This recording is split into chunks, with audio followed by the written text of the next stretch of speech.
तो जय द्वारकाधीश अपने आज आ ओटानु पूजन राख्यो है।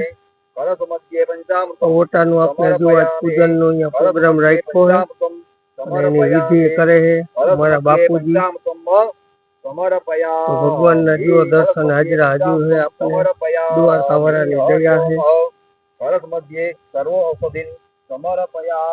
आ रीतनु अपने पूजा नो अहींया ओटो बनावવાનો है एनु भूमि पूजन है। आ रीतनु अपने पूजा करावीए हैं पछी ज आपने ओटानु निर्माण करशुं। आ रीते हमारा बापूजी एना हाथथी आपने भूमि पूजन रखाव्युं है। तो तमने आ जे सेवा केवी लागी ई तुमने जय द्वारकाधीश लखीने मोकलावजो। भगवान एक छवि में बे रूप बे स्वरूप बतावे एवी अमारी कणे छवि आज मारा कणे वर्षो थया है। अने जो आ पक्षी घर ने आपने पूरी करिए हैं सेवा पूजा अहींया जो चरण नखाई गया है। तो जय द्वारकाधीश।